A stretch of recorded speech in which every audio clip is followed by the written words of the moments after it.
watuuse bannange nsanyusa okubalaba bannange mwebale kujja mwebale kwagala Africa mwebale kwagala mwebale kwagala Nasimbwa kitalo munnange kitalo nnyo munnange bannange beebazizza nnyo okutulaga omukwano omwagalo wange yanfuddeko naye nabadde nyimiridde wamu naye saagala anfeeko naye Mukama Katonda yatuusizza ekiseera kye n'amutwala. Ntuusa okwebaza kwange eri buli muntu ataddemu omukono mu kintu kino okubeera nga kiyimirawo bwekiti mu kitiibwa.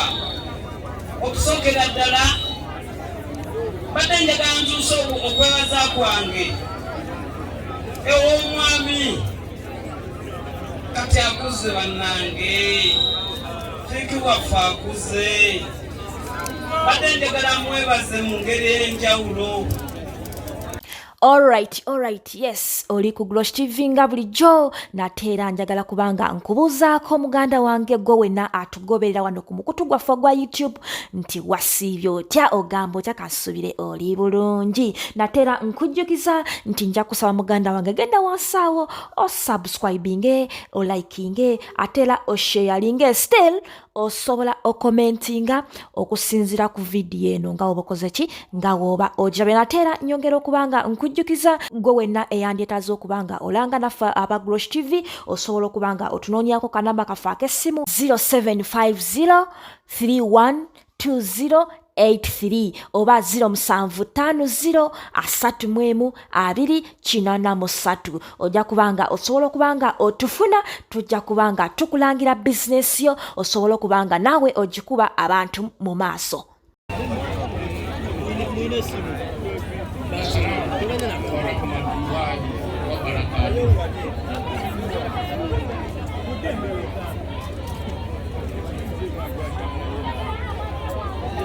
Basebole banyamu kitalo nnyo kinalo ddala sooka kwebaza omwami ono musajja munnamu abaddewo nnyo ku lwa mukyala waffe. Omukyala waffe alwalidde ebbanga ddene naye ng'alina enkusenyene webalire ddala Katonda amuwe nebaza mutabani wange ono kiraze olwaleero nti alina disipulini. Mwebale nnyo mwebalire ddala kirumira mumulaba wano kojja waffe lwakuba twawula eri naye bwe tubeere no mu famire kojja waffe waaki waddala ebisigadde tunaabikola nga tuzeemu. Fiiki abantu bano batunuulire nnyo kyamukisa mulungi tebatuyita bafootola. Ambasada waffe yagiteekana ku mukolo balaga omukolo balaga erinnya footola. N'olwekyo nsaba n'okwebaza webali kuweesa bafootola kitiibwa.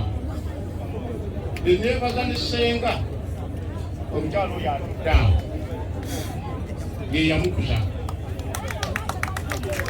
Mwebale nnyo mwebalire ddala ffe nga abafamire tujja kutuula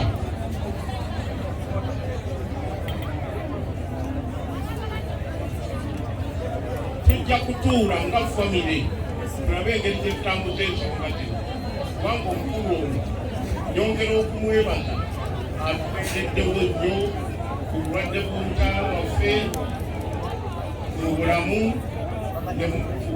N'olwekyo Mukama abawe buli muntu kyasinga okukola ki okwagala. Tulina genda kubalaga taata wa Fiiki omutuufu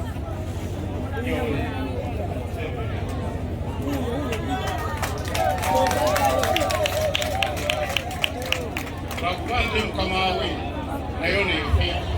N'olwekyo nsaba Fiiki mumulabe ddala mububuulirire kubanga kindaze olwaleero omwana wa mpisa.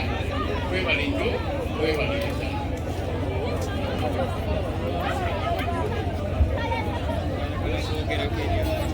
tweyanzege taata Nsuuga gyetusoobeka atulaba.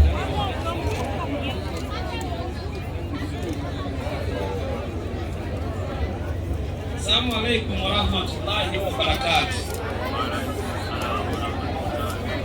Bannaye batuuze nsanyusa okubalaba.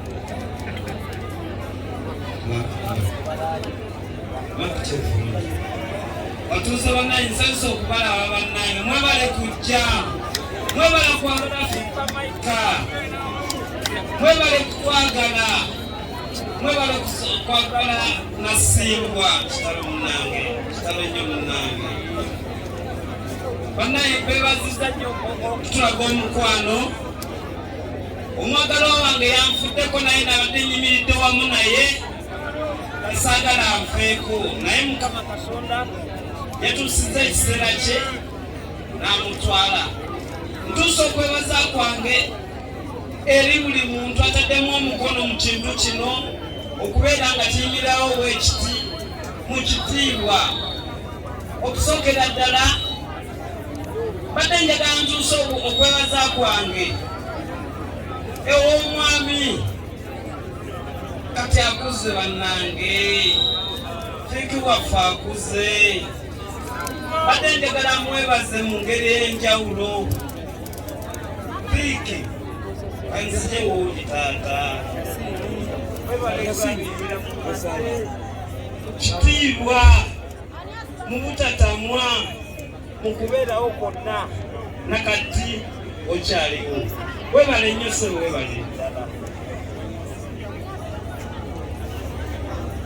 bannange. Batuuze bannange ab'oku Kasana ze bampita Nsuuga Fred, nga nzaaliwo omusajja Sam Masuuya wali e Kasana.